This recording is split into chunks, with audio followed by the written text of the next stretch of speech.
to be one of the representative of the Water Resources Management Agency and to talk today for the new law challenges and implementation that we are facing. Albania is a rich country with water resources, and water is one of our most vital assets, not only for the economy, but also for the ecosystems, for the people, activities, and other needs that we are facing. So even in our strategy, the four main pillars that are contributing to the waters, they demand the needs for the people, for the water for people, water for food, water for industry, and water for the environmental.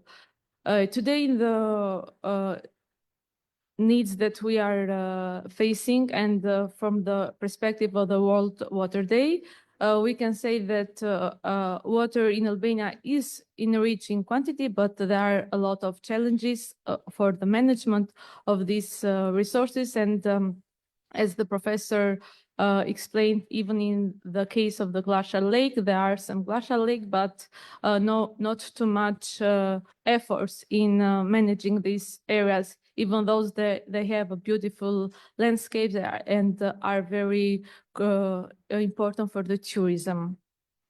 So doing a water management effective work needs a teamwork and collaboration from all the institutions, not only from the government institution, but also from university, academy, and of course the NGOs. The central and local institutions that are mostly related with the water resources field are from the national decision making that comes from the Council of Ministers and the previous National Water Council that now is the National Water Council and Territory with the new law. And each of these central institutions, they have their dependent agencies, and all these institutions are a part of the water management system, and they give their permission, they give their suggestion, and they are the main institution when they come to the decision-making approaches. So by working together, these institutions ensure that the water management in Albania aligns also with the needs of the European community requirement. But how has the water legislation happens through the times in Albania? There are, in these slides, there are some important milestones coming from the law on water resources in 1996 and coming to nowadays that they have facing many changes. We can say that one of the most important milestones was the previous law on integrated water resources management that partially was fully with the directive.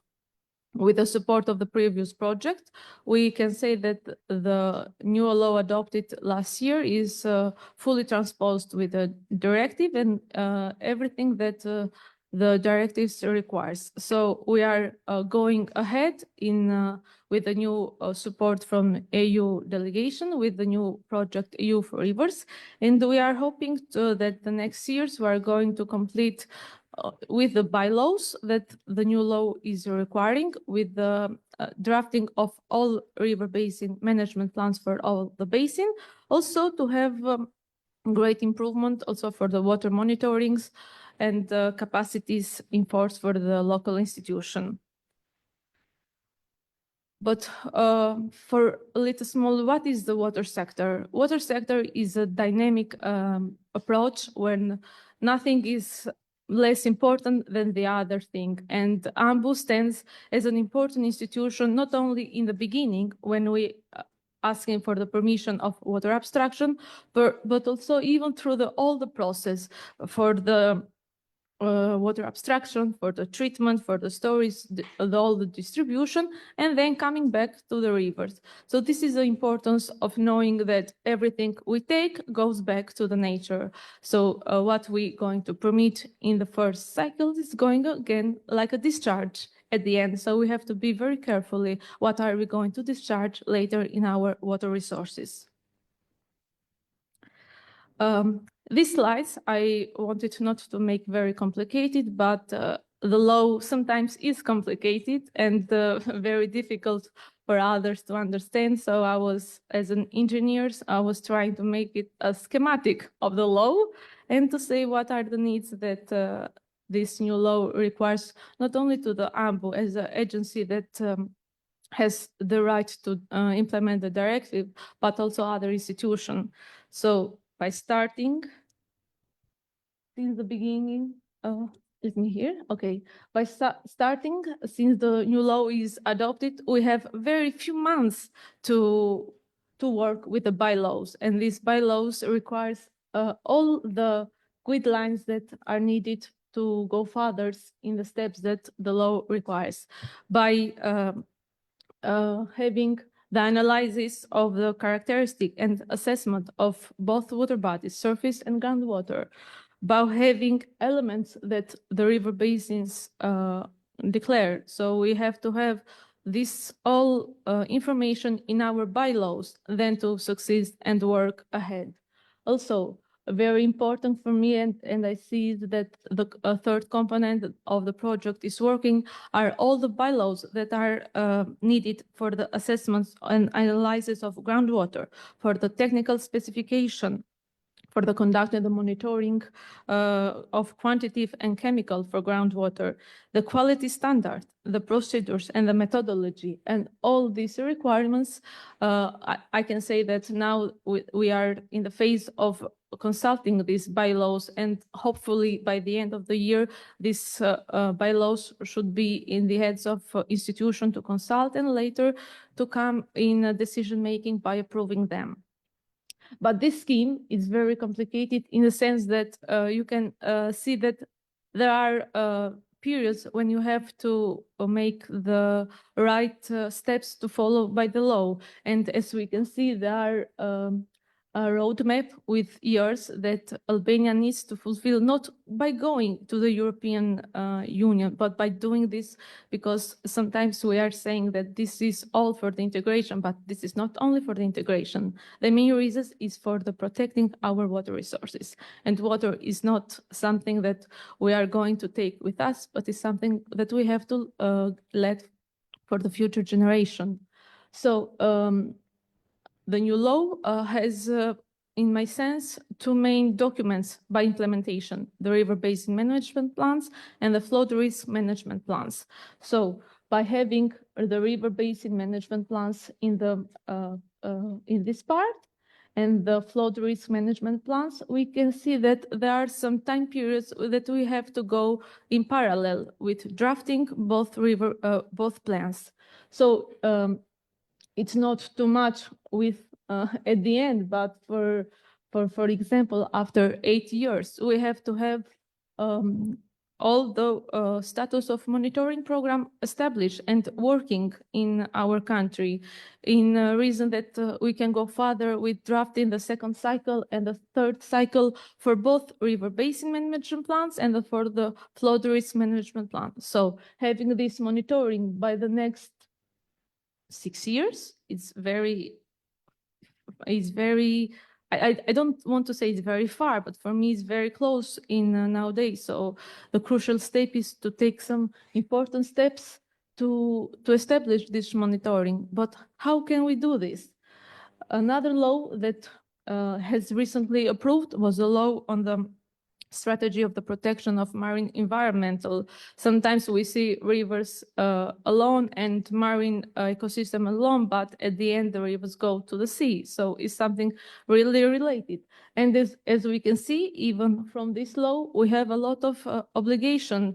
And after 8 years, we have to have this strategy approved and to start to have relevant information, not only to European Commission to report, but also to see what is the situation. So the Water Resource Management Agency is in cooperation with all the ministries responsible for the environmental and other institutions for drafting this strategy. And hopefully, with a new structure of the institution, this work is going to go further. But what are AMBU's responsibility under this two new law? We can say that our visions clearly depend on strategies, the water resources strategy and the marine strategy. And we have to develop and see the second cycle of this strategy. Together with the collaboration with our institution, we have to ensure this effective water resource management. But how can we go further in this vision? Only by water policies, having the insurance national water policy integrated in the local and regional development plans, and then preparing those documents that we have to report, the river basin management plans and then the flood risk management plans. But how can this all work? Because in parallels, we have to let permits users and population needs water, and everything has to be harmonized. And this should be totally regulated even by having a proper monitoring program and seeing what are our needs.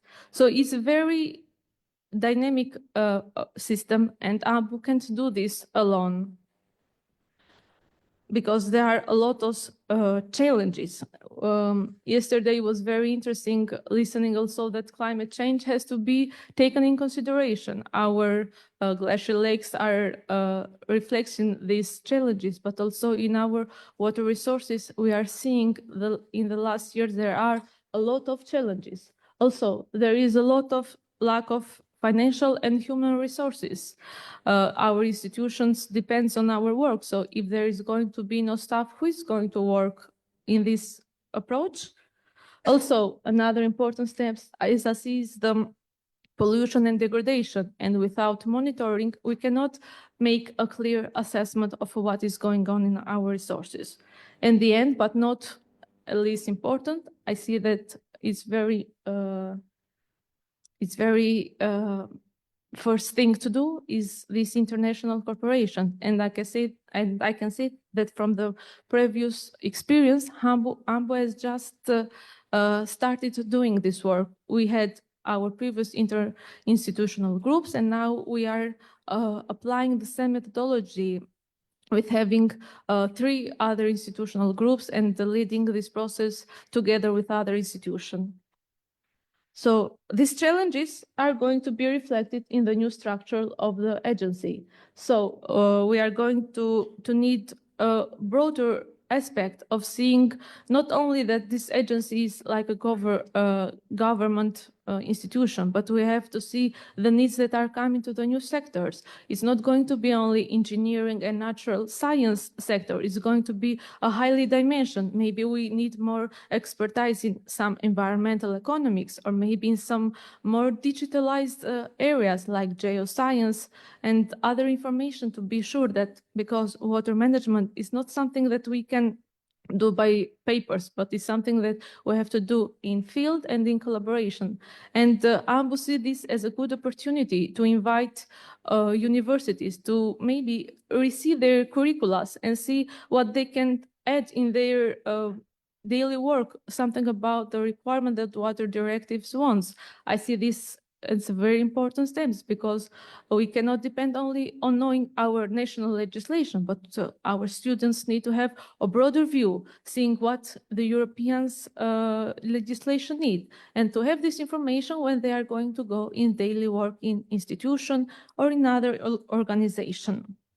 So in this sense, I think that AMBO is going to need the help of the university and other academic institutions to go further in complying with the requirement the directive wants, because in the end, the directive is all for the Albania and not for one institution. And we can say that in this approach, even from our direct that was mentioned, that we have now signed an agreement with the Albanian Academy of Science, and we can see this as a good opportunity, not only by exchanging in a related program, but also as an opportunity to grow our capacities and to be more in touch with each other and not seeing everything from one side. So to go further in this discussion, I want to invite my colleague to speak more about this role and what we are going to do in the next steps. Thank you.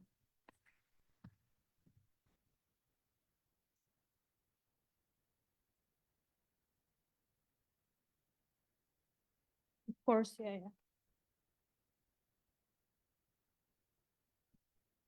Anyway, maybe my voice is enough. From back and we have done a study concerning the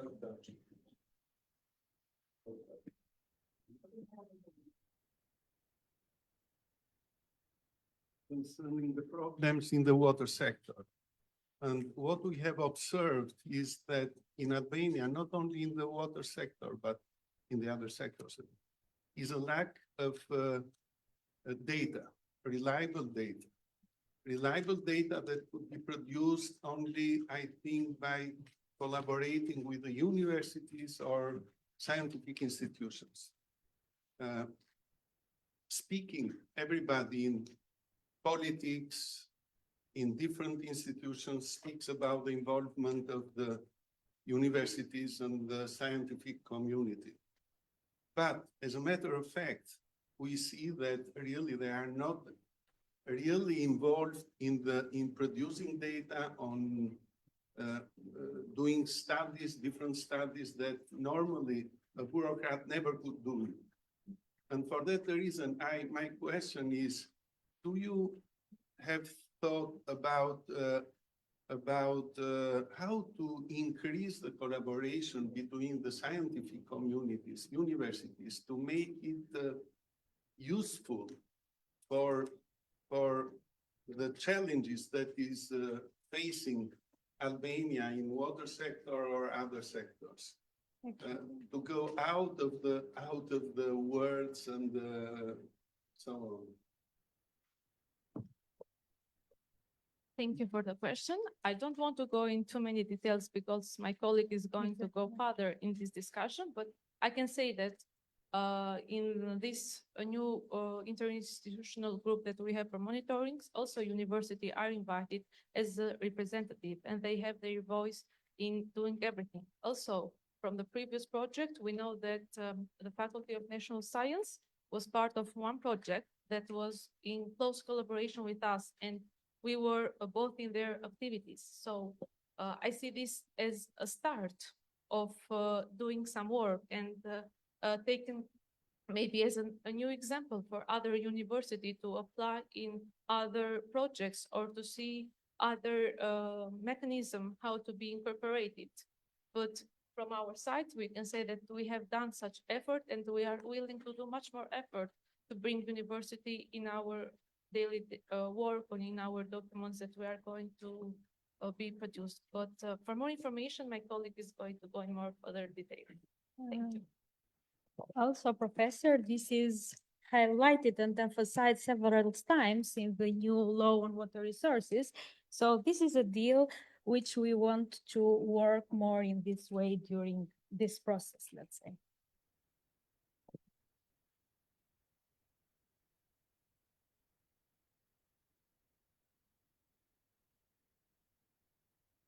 Hello to every one of you. I'm Esmeralda Halo, Head of Water Performance Sector at Water Resources Management Agency.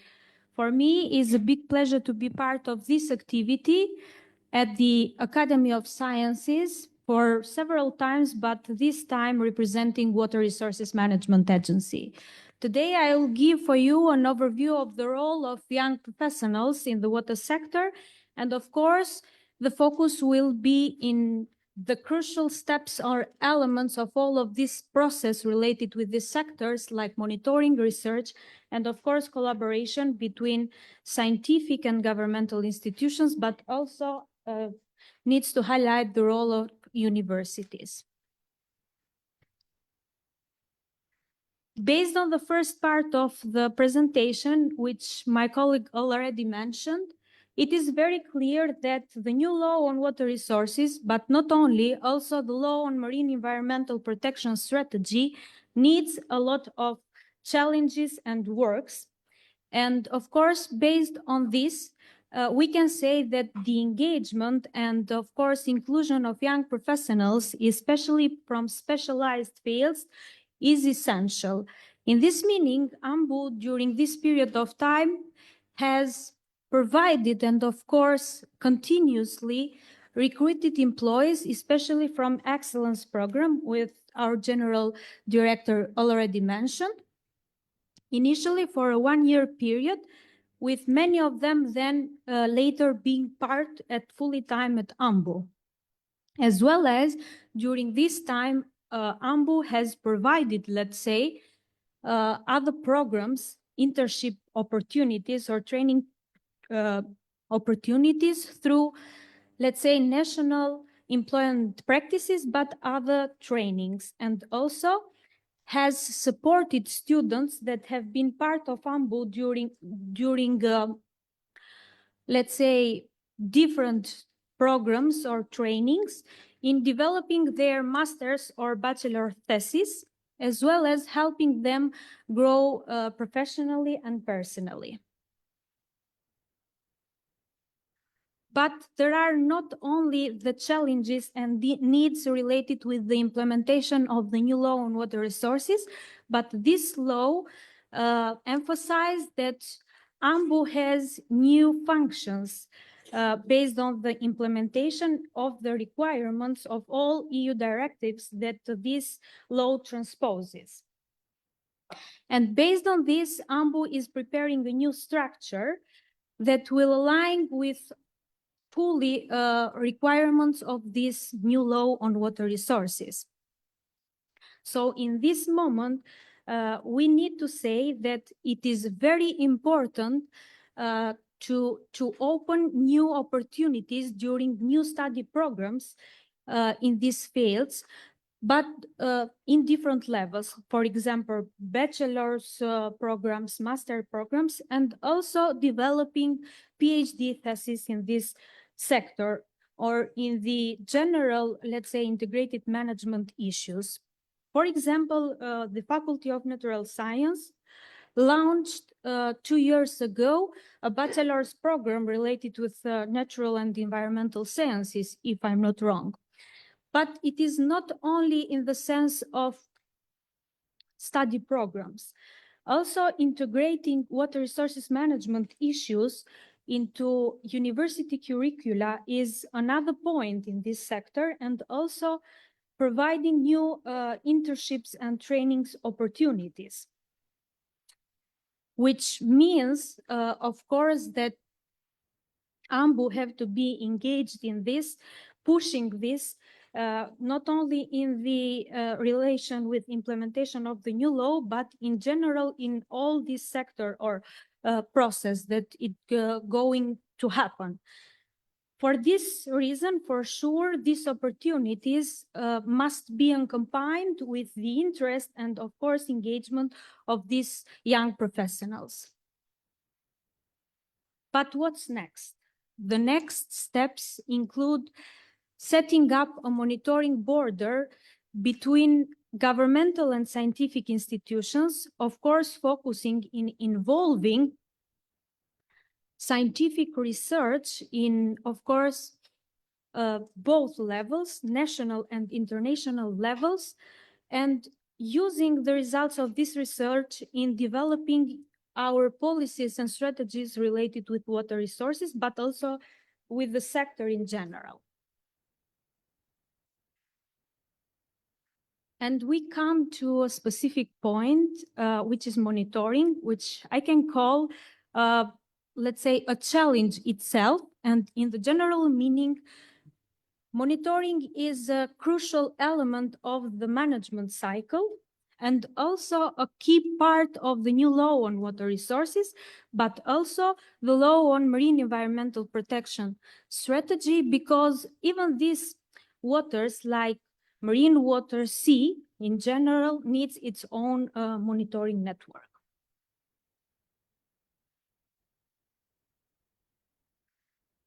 what's the actual situation related with monitoring in Albania?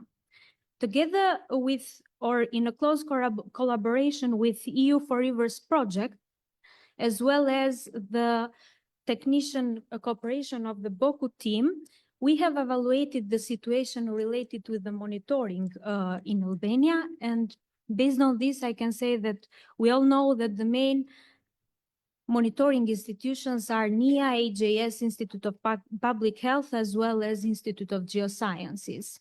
What's the role of AMBU in this process, let's say? Based on the law on water resources, but not only, AMBU is in the role of coordinating or leading all this process, which means that is the institution responsible for the collecting and managing water quality and quantity data, also defining the roles of monitoring institutions and ensuring compliance with EU standards or all requirements of the EU directives that are related with waters. And coming to monitoring situation in Albania, of course, that monitoring network is limited to a narrow area, and this means that does not cover all water bodies. Laboratory equipment is outdated or lacking. In some cases, of course, data are not transmitted automatically, but also there is a lack on human resources, not only in numbers, but also this is reflected in personal trainings. And based on this evaluation or assessment of the actual situation related with monitoring, we have identified the needs. Based on this, we can support through the assistance of the EU for Rivers project under a third component, which is related with monitoring and capacity development. One of the needs is, of course, related with monitoring network, which means construction of a new monitoring network in accordance of all these requirements related with Water Framework Directive and Groundwater Directive, but not only. Also improving lab infrastructure in the meaning of strengthening and increasing lab capacities, and human resources, increasing human resources, and of course, helping in the aspect of training and sharing information, which is another problem, which means that needs improvement, let's say, in the meaning of collaboration and communication between these institutions.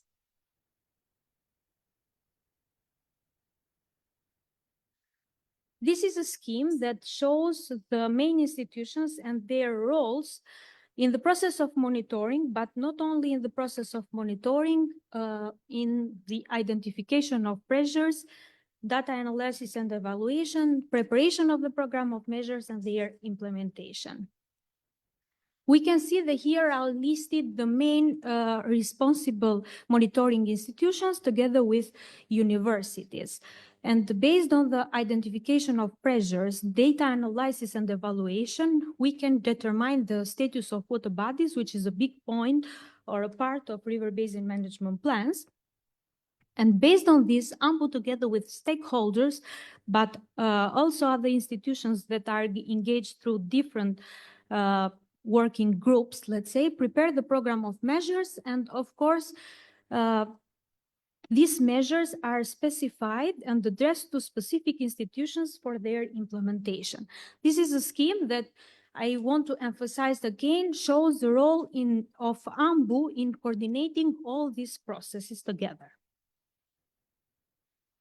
This is another scheme that highlights, let's say, integration of monitoring and research in assessing of water body status, but also developing effective and protective measures, which means that these elements like monitoring data, data analysis and evaluation, identification of pressures that determine the status of water bodies, if they would be combined together with scientific research, of course, they support or will support in the future or feed, let's say, the development and implementation of effective measures for improvement and protection of these water bodies.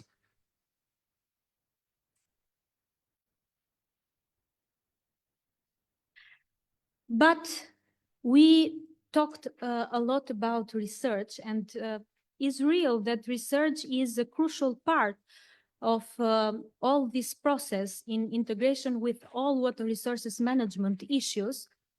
And in this meaning, I can say that in aspect of assessing water body status, water quantity and quality is very important and essential, but also protecting water resources, predicting risks such as floods, droughts, etc., and also supporting policies and strategies developing. And as I mentioned, Professor, at the beginning, AMBU supports collaboration with research and will continue support through identification of priority areas for research and study in this aspect related with all water resources in general.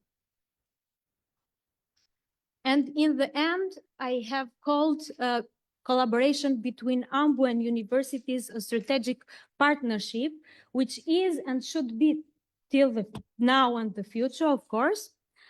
So in this meaning, I can say that AMBU plays and will continue to play a specific role in collaboration with institutions in developing of river basin management plans and water resources strategy, but also universities have played and will continue to play a specific role and active role in providing, let's say, contribution in this aspect and also implementing science-based solution. And with this phrase, I want to finish my presentation, hoping in a good collaboration together with these institutions and the scientific part, let's say.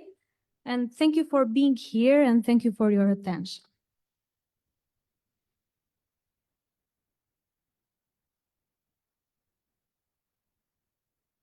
Thank you, Jamie and Esmeralda. You, with your work and contribution, I think you are the best example on the role of the young water professionists in implementing the Water Framework Directive.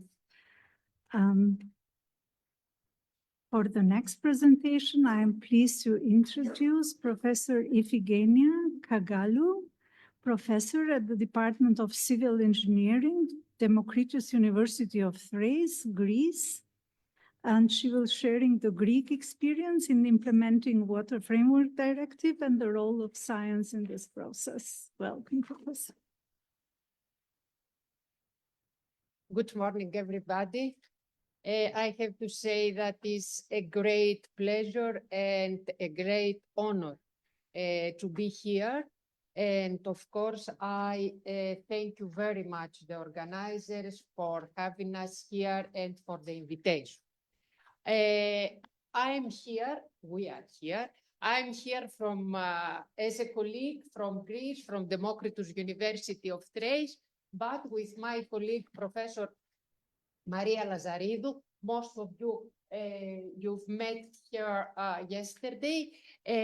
We are also the Greek representatives, national representatives in, thank you, in the EcoStat group, which is a working group dedicated for the Water Framework Directive at European level.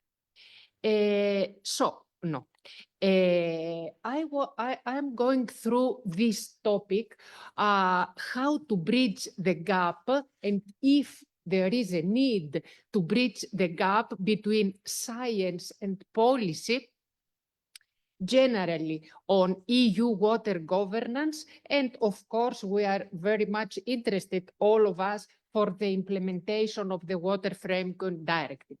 Why there is such a need? Because the Water Framework Directive is a two-tiered approach. That means that the first part, the first approach is a strong scientific approach. We have to monitor, or we have to evaluate, but at the water bodies, the water systems, but at the end of the day, we have to report.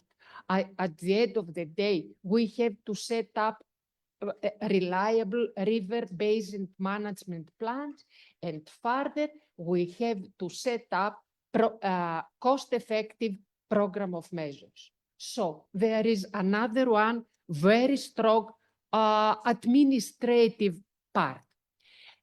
Water Framework Directive is at the heart of EU water policy, with its sister directives, which is the Flood Directive and the Marine Strategy Framework Directive.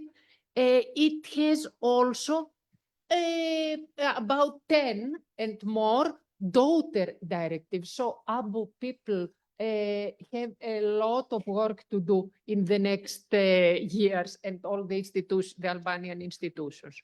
As you can see, we have the let's say the popular nitrates directive, drinking water directive, the bathing water directive, and habitats directive, the new nature restoration law, and we have to take into consideration that also sectoral EU policies like the GAP, the Common Agricultural Policy, has very strong links with the water quality and to water framework directive. This is a diagram how all these EU water legislation components feed each other, and they have interlinkages. So we have to take into considerations the global view, an overview from all the EU water policy instruments. If you can see, Maria also told us yesterday that the idea of the Water Framework Directive and the unit is the system as a catchment, from the search to the sea, from the mountains to the coast. So if you can see, it's a circular structure. And it looks, and it is based on the quite common, I would say, DPSIR model. So we have to analyze, we have to analyze, we have to analyze, first of all, the pressures. What are the pressures of our catchment?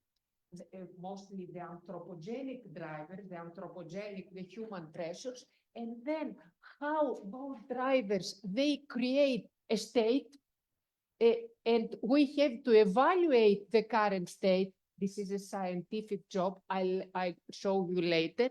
And then we have to draft the responses, and the responses are very clear, the program of measures for our catchment. So as you can see, it's a circular process with very concrete components. Do we have the tools at European level to implement all this? Yes, of course. The first one and very important tool is that we call common SIS strategy, common implementation strategy. The common implementation strategy for the Water Framework Directive was launched in 2001, before every one of us, before any European country start to implement the directive to work towards a successful implementation of the core legislation on water at EU level, and of course in the associated countries. What is the SIS? The SIS is an informal cooperation, but with very clear decisions. All member states follow, besides the fact that is an informal and not any formal body, but is an they follow all the instructions. So it's an informal cooperation under the directive and its daughter directives to support their implementations. If you Google on the relevant website, the Circa, you can see people from AMBO and from the universities can do it to check all the guidelines from the SIS strategy.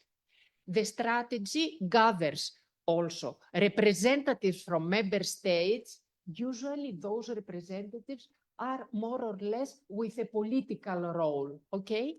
And all relevant stakeholders, I have highlighted this because we have no time to explain the role of stakeholders. It's very important for the implementation. For example, relevant organizations and all this. And the strategy also serves as a platform for the exchange of experience and for the development of policy instruments. This is a roadmap about the timeline, about the Water Framework Directive, started from the 2000. And of course, we have the first cycle in 2015, not Greece, the other European countries. We have an important lag on the implementation. And we have to say and to be honest with this. And now, and on 2024, the second draft, the second cycle was finalized, and we are expecting to finalize the third cycle on 2027. But in the meanwhile, as you can see, more challenges appear. What kind of challenges? For example, communication, progress towards good status. It was sometimes effective, enough effective, sometimes no. What were the problems? For example, if we should improve our diagnosis of cause of deterioration, of further deterioration of our water bodies. Of course, we have to some new monitoring tools were emerged. So there was a question always if we can use those new tools. Let me show this one, which is the organization at European level. I think also the associated members should follow this organization. At the top, there are the water directors. The water directors, at least in Greece, there are people with political role, okay?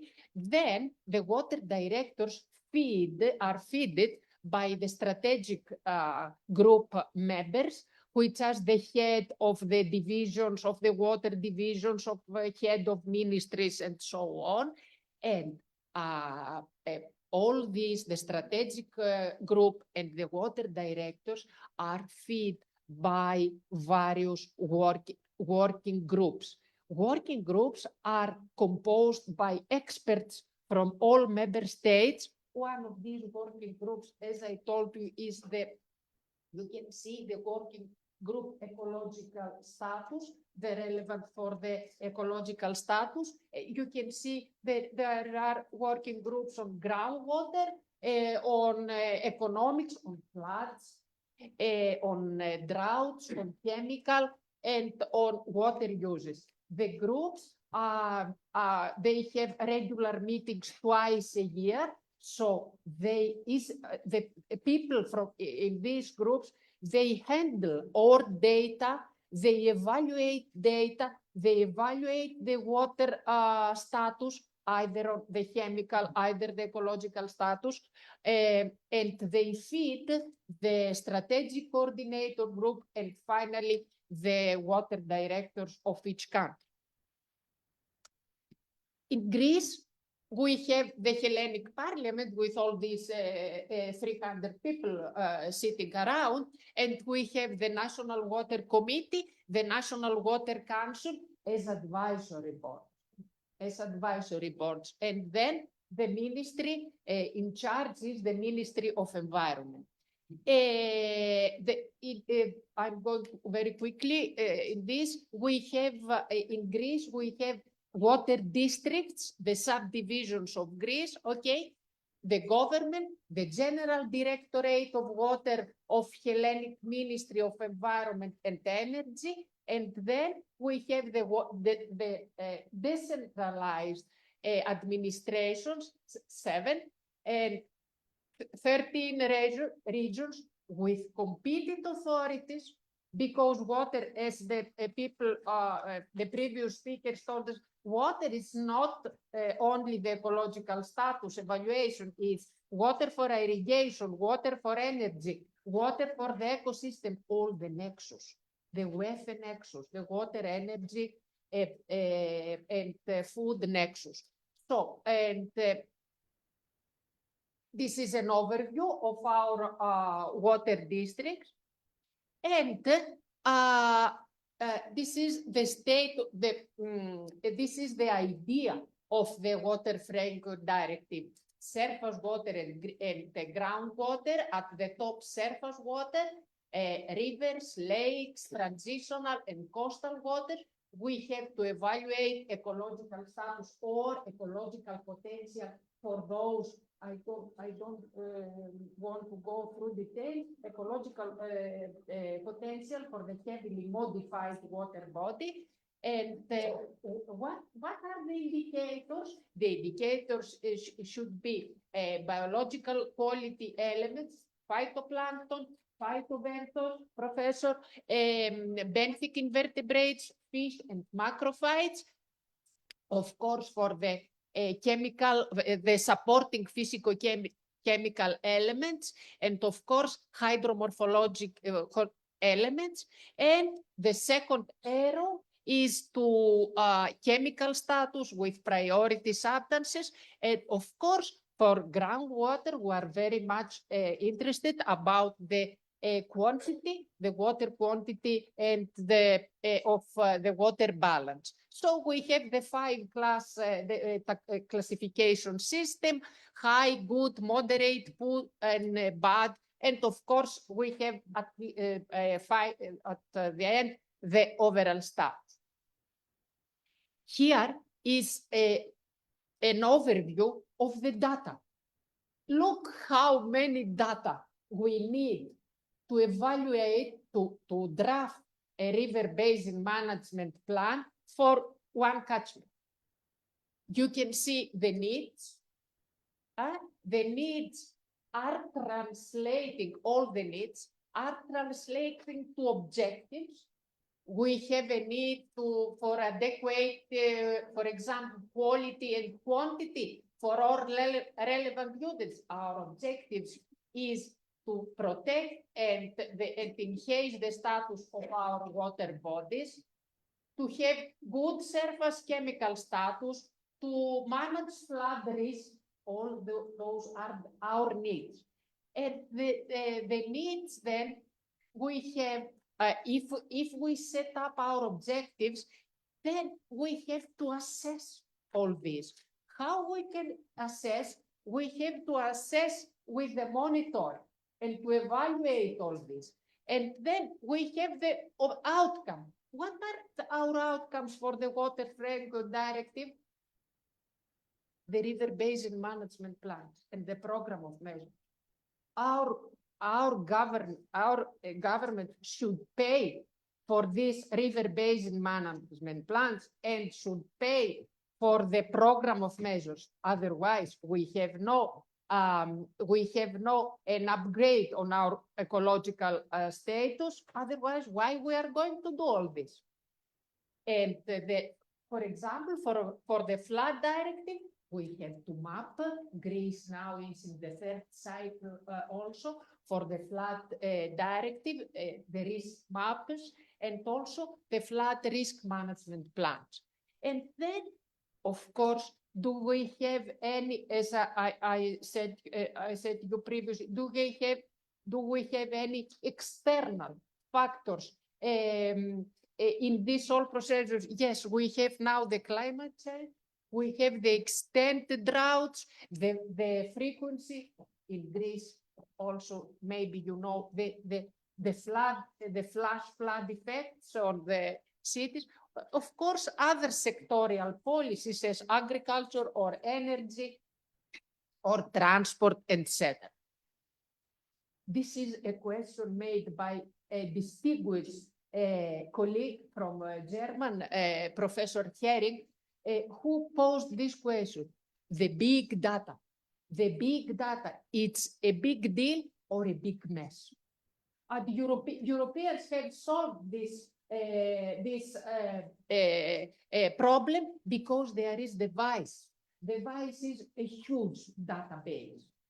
All member states, yes, we should report in this database. VICE produces Europe-wide maps of water quality, currently only based on environmental variables.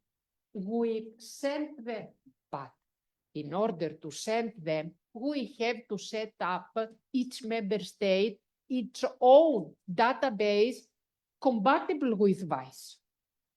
Otherwise, they don't accept, it is not acceptable, okay?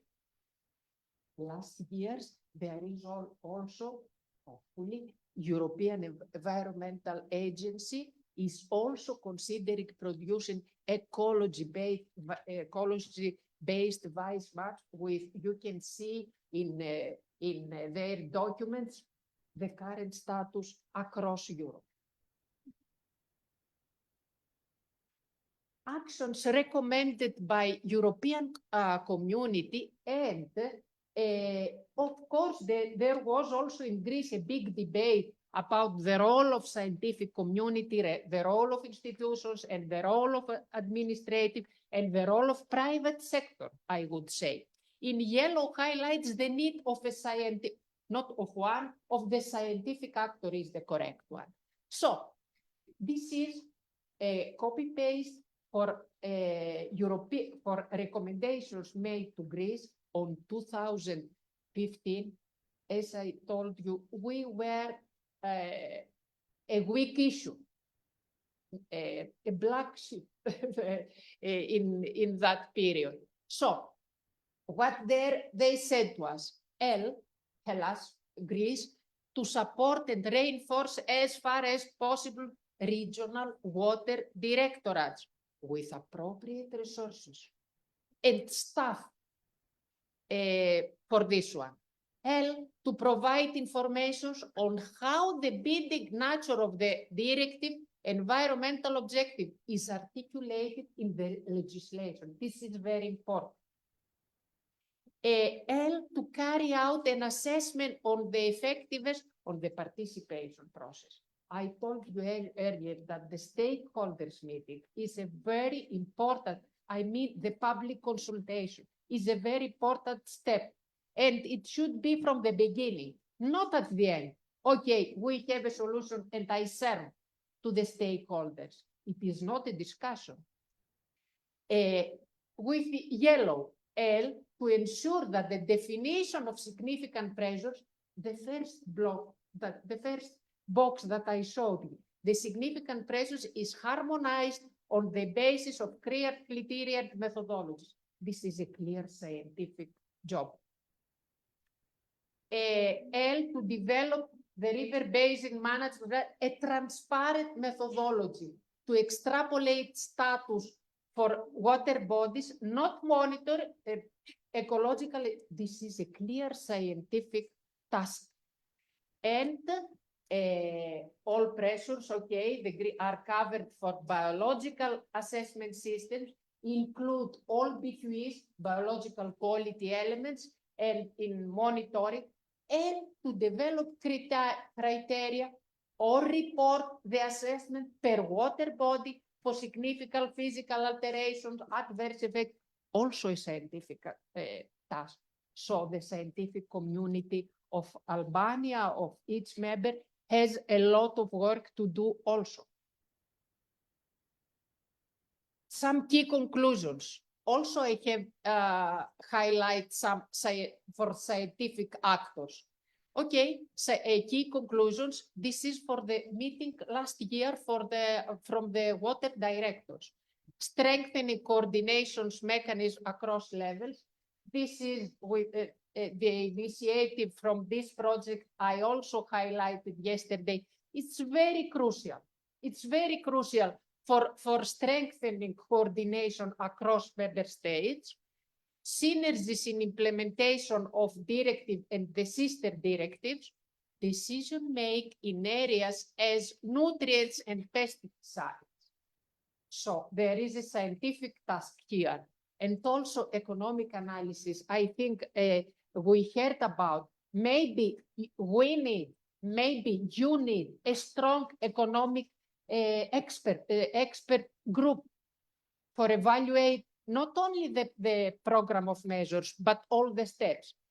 Scale up the transboundary cooperation. This is we are neighbors, so we have to set up common river basin management for AOS in our language, Viosa in your language, river basin. And of course, we need also, Greece also needs, and Albania, a high-level expert on digitalization of databases and on water data. This is the same. Key recommendation, there are clusters. This is the same. How to bridge gap science and policy. You can see here a couple of main causes for not achieving good status by 2027. The first is scientific reason. Is insufficient monitoring to identify the cause of degradation. Okay, the next one are the limited progress in reducing nutrient loss. This is not our task, I mean the scientist task. This is the task of the government, of the administration, to take measures, to apply, to implement measures for nutrient reductions of pesticides or anything. And of course, a weak issue is the lack of cross-sector involvement in implementation of the program of measures. The water directors on 2024 identified that there are too high expectations for the short term. So there are close links. One of the most innovative aspects of the directive is that the management decisions could focus on the ecological effects or pollution, not on the pollution itself, how milligram per liter nitrates or how PBBs of pesticides or anything.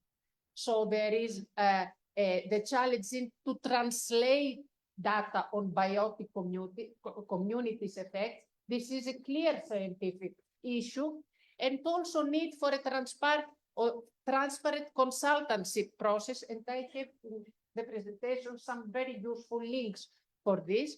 The tip: universities have or should be being involved in the training of local and regional water managers. Train the traders, okay? The success story is a puzzle for all of us. There are legal issues. Of course, the success factor for all legal issues is to align of boundaries in competent authorities. In Greece, we understood this very late. Knowledge and monitoring is a key factor. Knowledge capacity, sharing knowledge, and good monitoring. Of course, participatory issues, resources, and do we have any bottleneck? Two last slides. There are any bottlenecks? Yes. Science, research, and policy have different timing concepts. How I convince people in water directorate that I can do so quickly? I have to monitor, I have to go to the field, I have to evaluate, I have. So it's very difficult. Politicians also, they expect on the time very quickly the results. Scientists, but there is also the other view. Scientists view the end user in the research project as the legitimate client for the research result. No, it doesn't happen. I have produced results. Maria and Professor, we have all produced results. Nobody cares about that. So there is a great opportunity in the water framework directive implementation to evaluate and to use those results. And of course, there is a significant lack of transfer organisms. Need for science digest policy briefs, reliable mechanism. GRC is an excellent lead, joint research center supervising all our activities, and each member state, hopefully Albania, will have a link with GRC. This is a twinning project. I don't know if there is also in place with Serbia. I participated in this project, how to transfer knowledge and to help for the water framework directive. It's the same, yes. At the end, we have all this I mentioned, and of course, I couldn't finalize without key performance ethics. There are, okay, we speak words, but we should set up very specific indicators for performance measurement. For example, how to strengthen if our objective is to strengthen capacity of XX country, Albania, to implement the directive, which is the indicator draft element value, the indicator that could be smart, verified, measurable.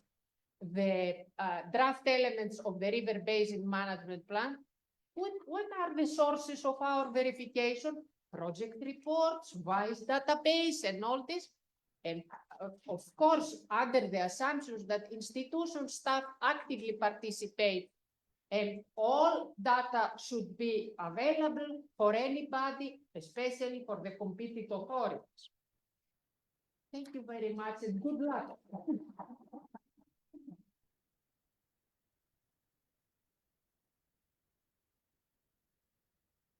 Are there any questions? Yes. Andre?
The last presentation of this session focused on involvement of the scientific community to address the transformation challenges in water sector in Albania.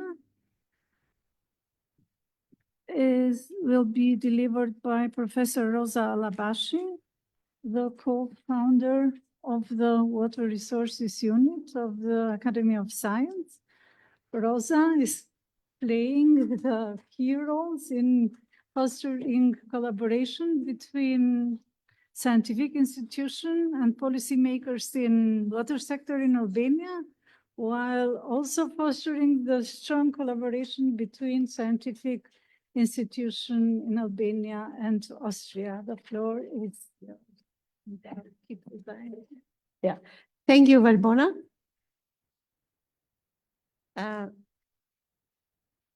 A lot of things are already spoken very clearly, and I'm very glad for this kind of activity today, because I think the goal of activity is to put people together and to speak about the problematic in water sector and to get experience from other countries. And I think this goal is already achieved. Yeah, that's why I will keep very short now, because I have prepared something regarding the role of this unit in the whole landscape of water sector in Albania.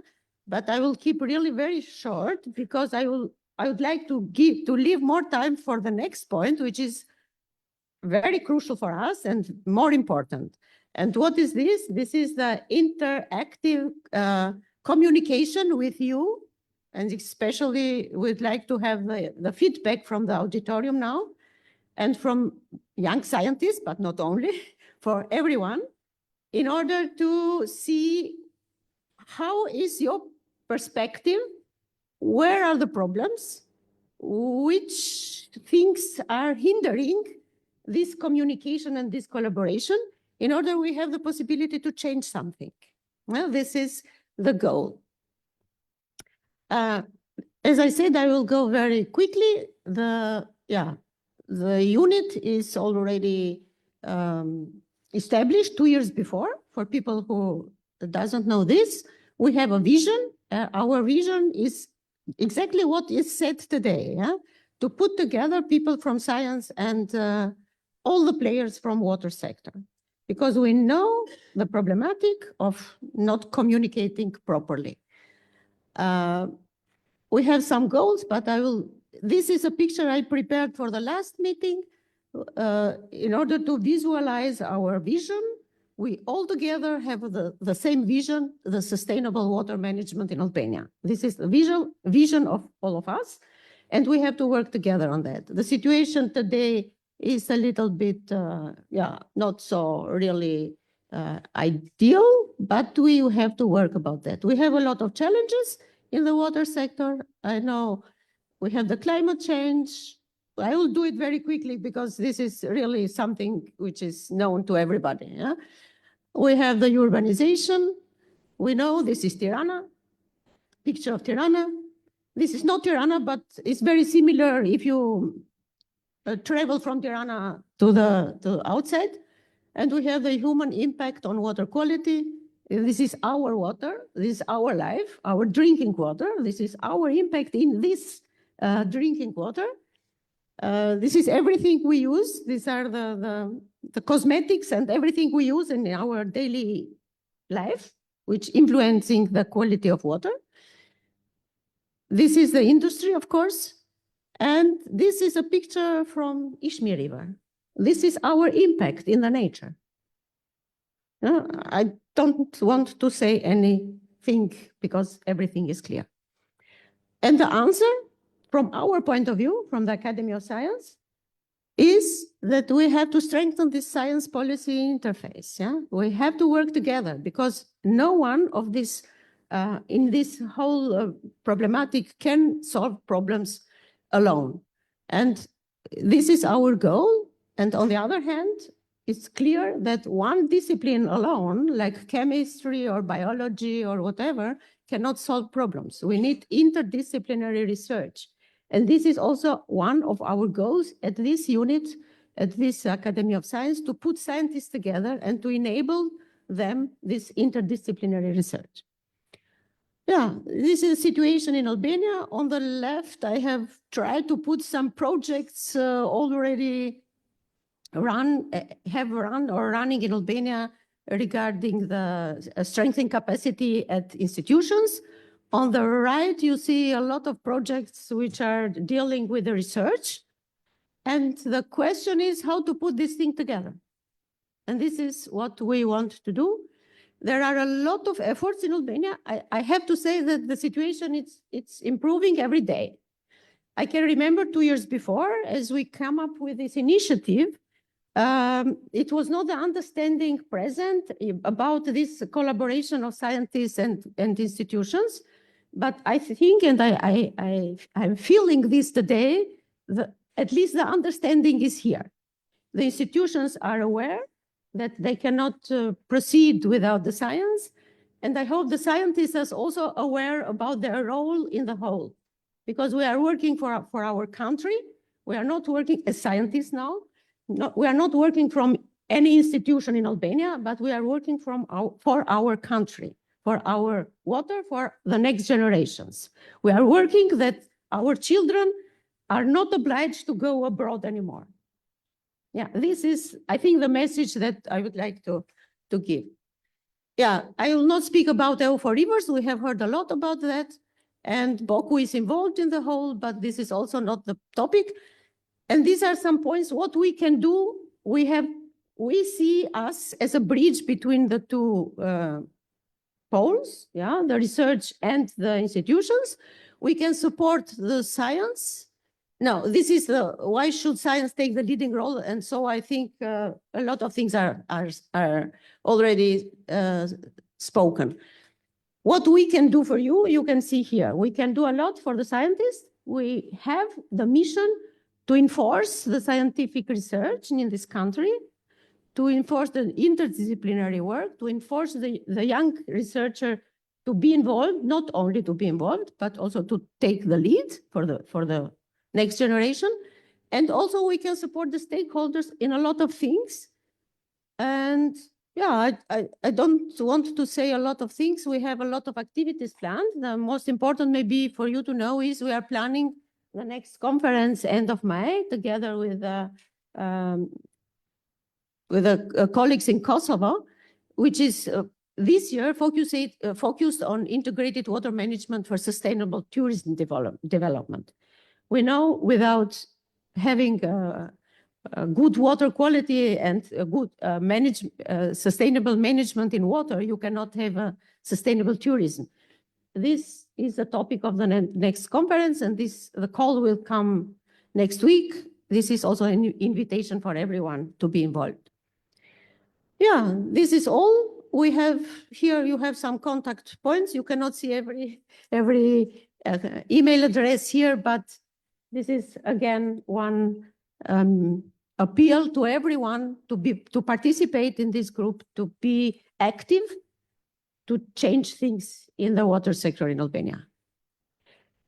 Thank you so much.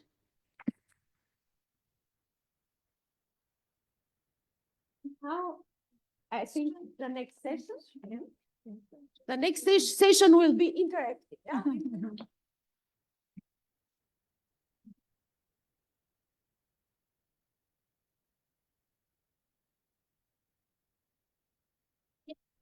I will share. Oh, Wi-Fi. Okay, as we come to the end of this section, I want to thank all the speakers and the audience for the engagement. And now I will hand over the moderation to Ms. Alba Jori and Ms. Jenny Aupai for the next part of the meeting. Thanks again, and looking forward for the next part.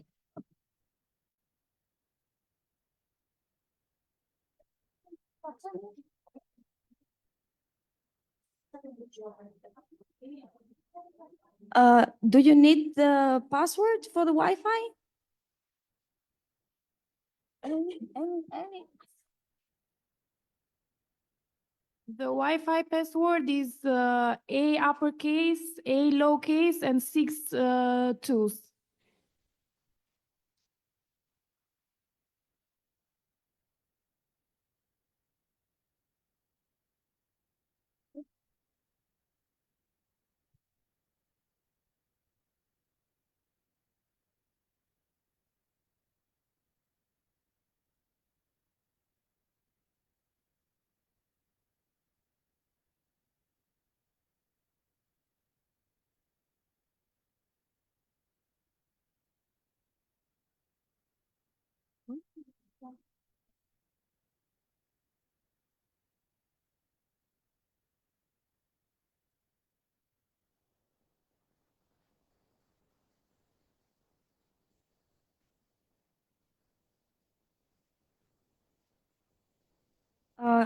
I will repeat the password. A uppercase, A lowercase. Okay.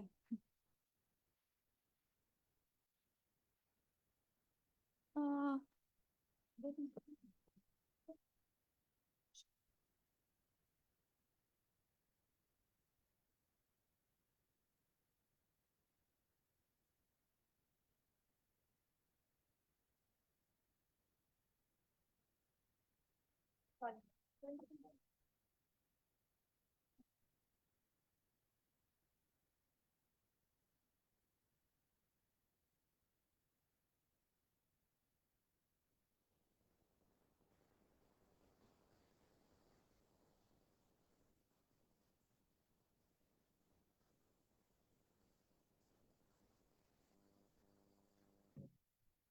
yeah, in a second. I will explain it. So we heard several times today that water is a fundamental resource and managing it goes beyond what is established for the time being in Albania. It requires innovation, collaboration, and most of all, knowledge. For too long, these research and policy making have moved in different directions, but we heard several times today also that this has to change, and the time to change is now if we want to succeed in implementing these EU requirements for Albania. We will have now an interactive session, and we will like to have your opinion on a few questions that we have prepared, and then we can have some insights about the questions. You can scan the code, please. If you have difficulties in scanning the code, there will be some printout versions. It's okay? Okay. You see this, you don't see any slides yet? Okay. Okay, so for this question, please select maximum 3 alternatives. Maximum. You can choose either 2 if you like, or 1. And with this question, we are trying to gather some feedback on in the audience here, what is thought to be the most urgent or the most prominent technical skills that need to be strengthened. So we have water quality monitoring, hydraulic engineering, data management and analysis, climate adaptation and risk assessment, policy and regulation, ecosystem-based water management, GIS and remote sensing, smart water technologies, wastewater, and if we have any other, we can leave a brief timing for discussion. Okay. So may I pass to the next slide? Not yet?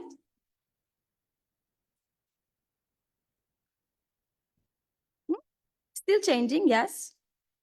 But it's obvious that the 2 most answered themes are water monitoring and data management and analysis. Okay, I will move to the next. Oops. ¿No se quiere que ponga? No. Okay, sorry. Yeah. Do you have the same slide in your phone? Okay. So I did. Okay, in the next question, we are going to have a brief information which interdisciplinary areas should be integrated into the water management education, and you can choose up to 2 alternatives, maximum that you can choose. 2 that you think that are most important and should be integrated. Or which are less representative for the moment in management education related to water.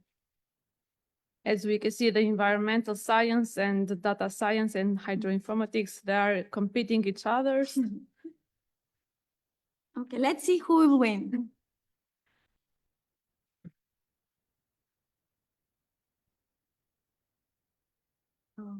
As we can see, they are in quite a related person thinking. So maybe are these new AI or machine learning competing with education programs? We have a question related to the university. Is our curricula updated with the needs that are currently using our students? And environmental science, like every. Is this just the backbone of water management? Is enough for the complex challenges only in the environmental science? Wants anyone to answer, or? Because water challenges are not just technical, they have to require an interdisciplinary approach. So this question should identify even some non-traditional fields that we are facing every day. But we have our results. Environmental science is the most interdisciplinary area. And also data science and hydroinformatics with all the innovative technologies and artificial intelligence that is emerging very fast, very quickly. Okay, so we may move to the next question, which is the best way for young professionals to get involved in shaping water policies. In this question, you will distribute 100 points in maximum 3 alternatives. So I don't know, 30, 30, 40.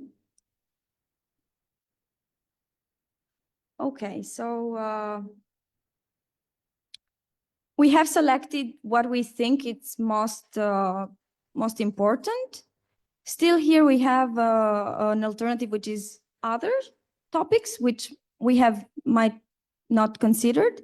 And if there is anyone wishing to choose it as an alternative, please do so, and we can leave a space for discussion. There are some people thinking that Mhm. there are some others. Okay, so for the moment, the predominant is participating in research. Of course, we have all day talking about bridging this gap between science and then policy making. Also competing with each other are participating in policy and working with stakeholders. Okay, I think we are done with this question. I don't see any few. Oh, there is a few more reactions. Okay. Mhm. Yeah.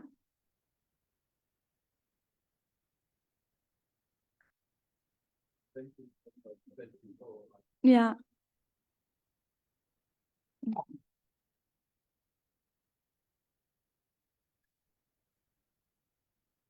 Okay. Do you think we can move to the next slide? Because everybody should have finished. Yeah. So what are the challenges implementing the new water-related requirements? You can choose up to 3 alternatives that you think that are the most challenges. Mhm. Costs, for example, or the lack of the political will, limited expertise, unappropriated infrastructure, governments, coordination, regulatory barriers. We see that the cost and governance political will. So the cost is dominating. We cannot see this just only about the investment. Sometimes it's not only investment in the implementing the water-related requirement. So this shows that the costs and the governance are one of the most challenges that we are facing. Yeah. So are our institution ensured with this policy continuity? Do you think that we are enough in mind that we need this cost to be implemented, or our institution are just leading their daily work and not seeing that we need from the results more costs to be added in our budget?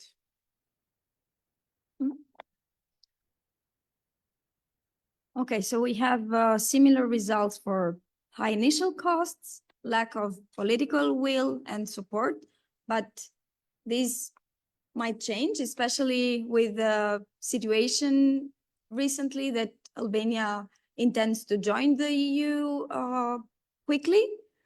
Also limited technical expertise, which can be resolved with the involvement of universities in sharing their experience and knowledge with not only young professionals, but also professionals that are working in the sector but might need to upgrade their knowledge.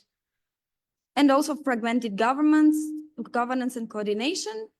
But for here, we have Ambu here in the supervision role of all the requirements of WFD. Okay, may I move to the next slide? Which cooperation mechanism would you identify as most useful for a water resources management sector?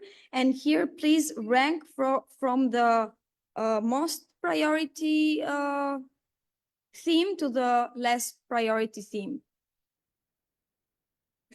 The rank here is not, is just random. You can double click and the theme goes up the first one when you think that what's most important. Okay. Mm-hmm.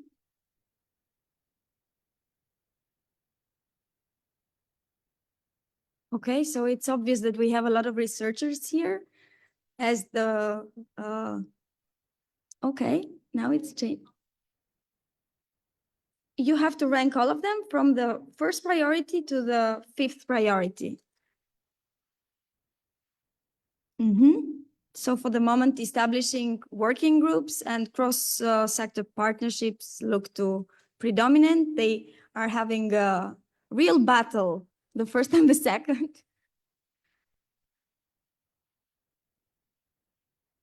Okay.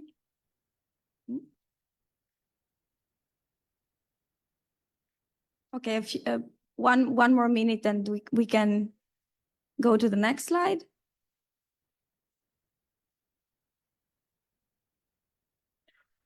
Okay, so even though the battle was between establishing thematic groups and encouraging research mobility, it looks like there is another winner, which is integrating water resource networks into policy frameworks. Okay, congratulates to the theme.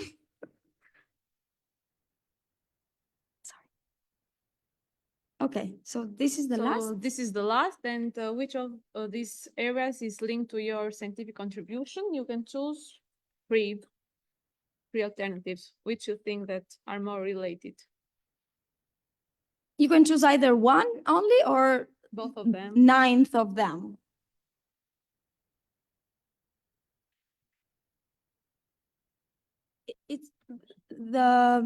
It's a bit small in the screen, but maybe you see it better in your phone in the slides that you scan.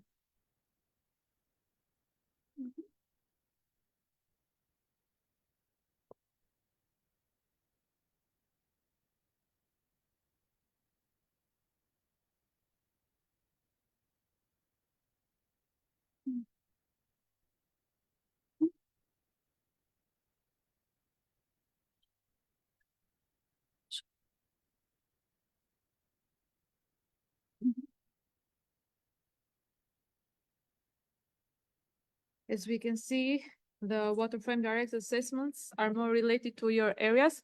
This is obvious because there are a lot of scientific in the room, so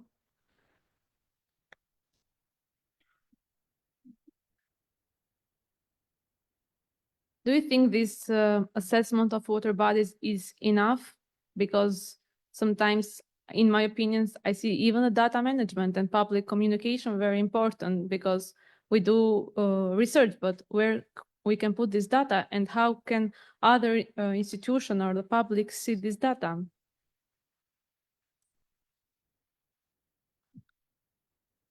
Yes.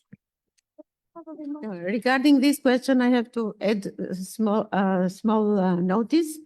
The goal of this question was to get the feedback from you in order we as a unit, we need the information. Where are the most capacities in Albania existing and where is the bigger gap? In order we can work with the working groups together, which are already existing. As we can see, some of them are really, from the people here, there are 15 or something like that. It's a good sign for this topic.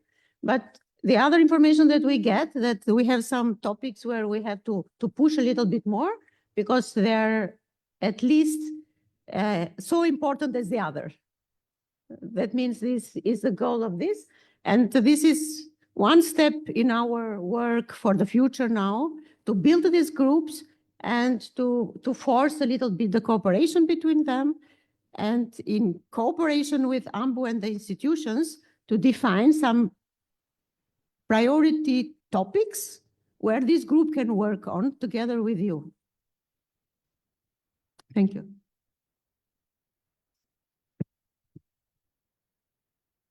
Okay, that was all. And now we are moving to the next Yes. session. We will have a conclusion of this questionnaire, interactive questionnaire, and maybe it can be shared also with other materials of the event. Thank you very much for participating. It was yes. Now, as a final session, we have a panel discussion. I would like to have here Clea Trocolici from AMBU, Viola Bacchilari from Agricultural University of Tirana, and Professor Besnik Bare, which I... Oh.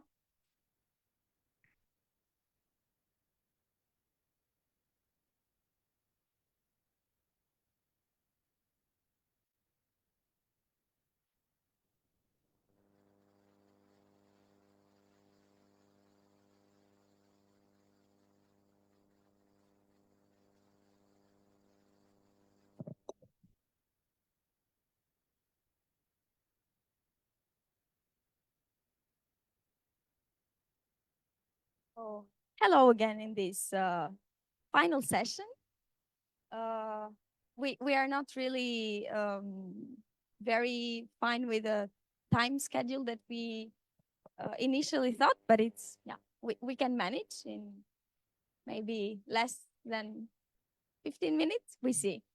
So the aim of this last session is to have some discussion on the experience from different researchers, young or new, or experienced one, in order that we can contribute in resolving some emerging issues in the development of not only WFD, but all water-related governance issues.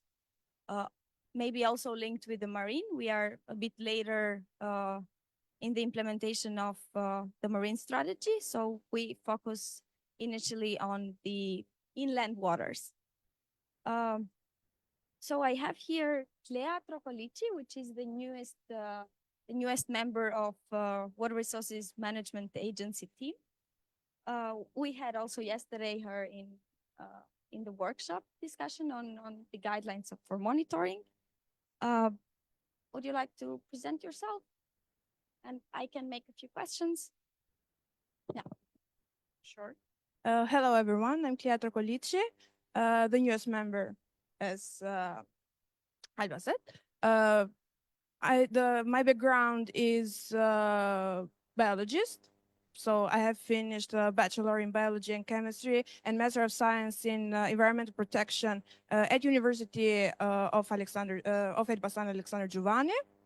I have been part of different programs, just like Erasmus Plus, Youth Exchange, Spinnaker, and I have been part of national and international conferences. I have been a co-author in scientific research articles in palynology, to be honest, published in national and international journals. And my work experience consists of a short period in an environmental NGO, Albania, and as I'm an assistant lecturer currently at University of Elbasan Alexander Giovanni. You have done a lot considering your age. So really great and lots of successes. I wanted to ask, as you are already engaged in other sectors, not in the public sector, what motivated you to join AMBU, and how do you see yourself contributing in policy making and also implementation? So I'm new to the public administration, so legislation is a new part for me. I was motivated to join AMBU because of my desire to work in this field, in the water management, but it was full in accordance with my field of study too, because I had to choose a position from the excellence program, since I came from the excellence program. As I said, for the youngsters, technical expertise is crucial. But not only that, social skills and other elements. So I will try to give my best in this experience, since is the first one for me to analyze, to be fully in compliance with the Water Frame Directive. So I'll try to give, as I said, my best. So I'm a new one in this sector. It's a dynamic one.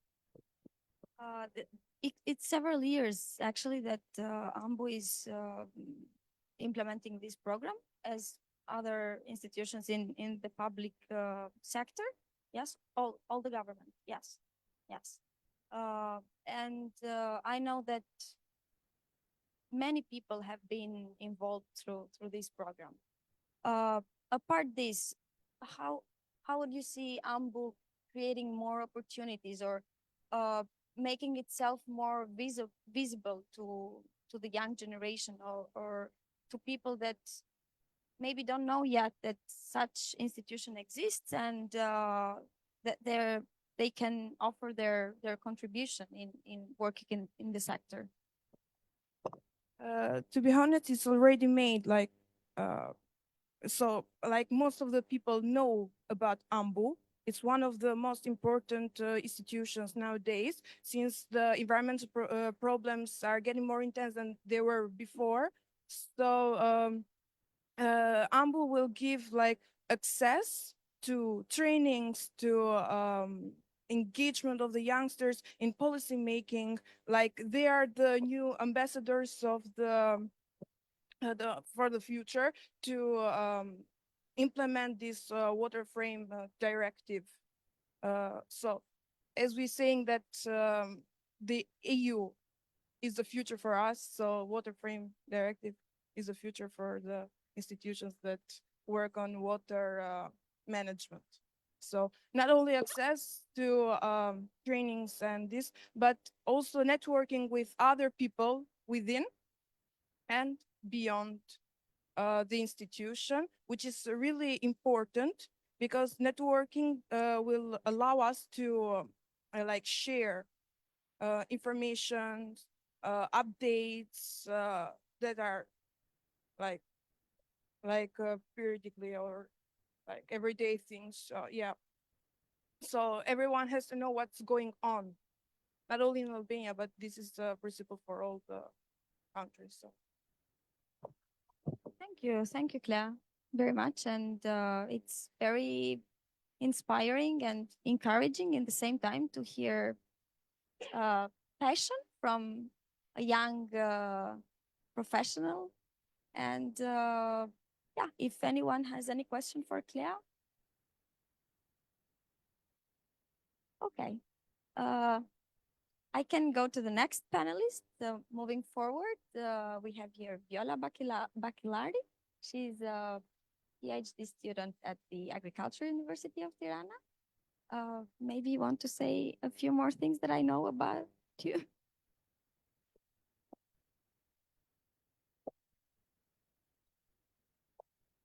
Hello, everyone. My name is Viola Bacilari. I am an assistant lecturer at Department of Environment and Natural Resources at University of Agriculture University of Tirana. I'm also a PhD student that works in the field of water.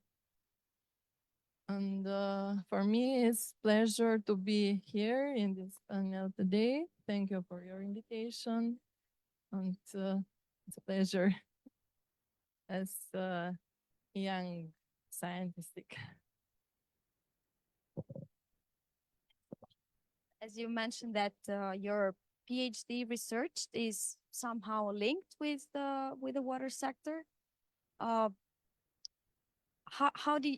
Why did you want to pursue these studies in the water sector? Do you see any future on it, or do you see contributing on it in a few years?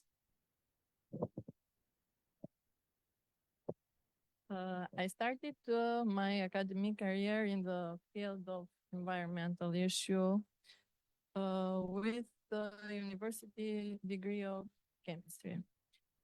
And I am focused studying in impact of human activities on the environmental quality and assessing environmental risks. I decided to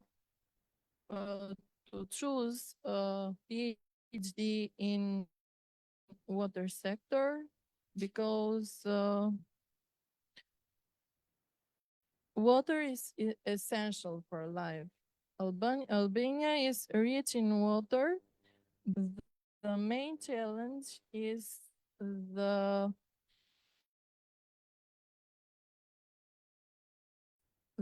management sustainability. For decades, wastewater and urban waters are have affected. These waters are used in agriculture, and this impact is not only soil quality, but is the risk or also the food chain and the human health. Through my research, I aim to identify the main source of water pollution and propose the concrete solution using the tool, the MORE model tool.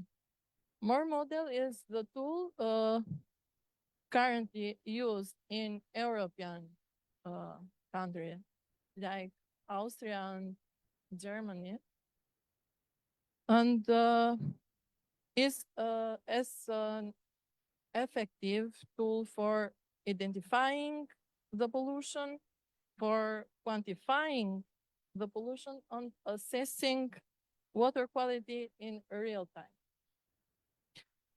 Based on this methodology, my research aim is to adapt the tool in Albanian condition. This will help policymakers and decision makers to design a sustainable policies and fulfilling international obligation for river protection, for to preserve these resources for future generations. If I'm not mistaken, this tool is being tested in the Isham River Basin, right? Yeah. We are in the first step, because we have a project with Boyku University and KIT in Germany that I mentioned before, to work with this tool. But we are also in the first step. Are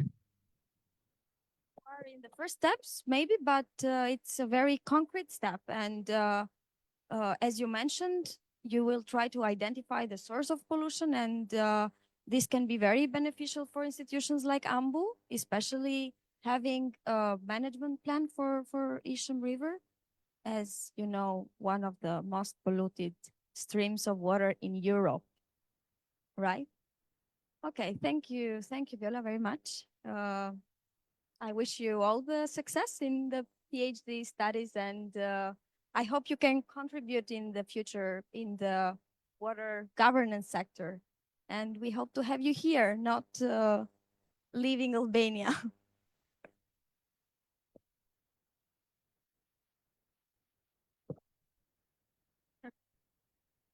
We also want to live here with quality life, but quality life is quality water, quality soil, environment, products. Thank you. That's why we have all these professionals here to enable this. Okay, so Professor Barde, thank you very much for being with us. I would like to ask you, when you look back at your long career, what advice would you give to water researchers or water professionals trying to enter the water sector, either governance or research or? Thank you. I wanted to add something about the water resources in Albania that really are plenty, but at the same time, I believe that the God has privileged us, because I think that all the population in Albania should drink water from tap water, because the most of the water comes from the mountains where are no people living there. So it comes clean, needs very few treatment, like in Porta or in Pogradec, that they use tap water, and Tirana years ago used, and I believe that is a challenge for everybody, for the policymakers as well, and for AMBU, etc., for scientists as well. And I hope that in the future, really, we will have to use tap water for drinking. And concerning your question, really is very interesting, because everybody here could give its own experience and could be different. But for everybody that start to work in any sector, I think that is very important to be to link with somebody that has a high experience on the field that he is working, and to try to build some relationship that the person that has experience would like to transmit all his own experience to the new generation. Sometimes in university, when the people see that the young generation is not very interested and so on, it's very difficult to enter in a communication. So it depends also, I think, from the skills that the young guy comes. And we with Rosa have been lucky working with people with great experience, and we have got a lot from them, firstly. Secondly, I think that people that comes from the university has a good background, theoretical background. This is very important to put in the practice. So to link his knowledges with the practice is very important. And the people that are working with him really have such experience, and he should profit from them. And very important is to build, a network, professional network within the department, but out of the department, because as you mentioned here, the interdisciplinary profiles are very important, and now there is not very narrow field. You should collaborate with biologists, with the geologists, with hydrogeologists, etc., in order to have a full picture of what is happening, and that they need some answer.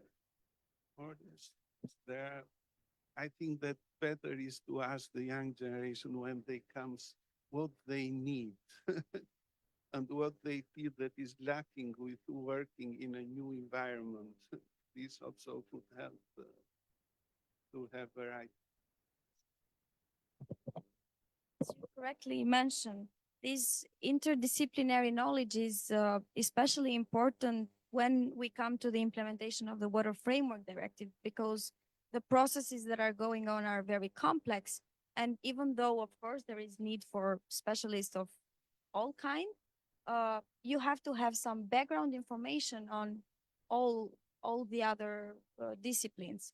So maybe there should be some room for improving, especially in university curriculums and also in the view of public institutions. For example, I remember when I joined AMBU some years ago, most of the people had, of course, a hydrotechnical background or an engineering background because of the issues that the institutions was dealing with. But I was the only biologist, for example. Now I see that Esmeralda is there as a chemist, Clea is there as a biochemist, and it's clear that also the government is reflecting on the diversity of knowledge that is needed for policy making and implementation. Okay, so I thank you very much, the three of you. Okay. Oh, and I invite you for a group photo. If there is no any question.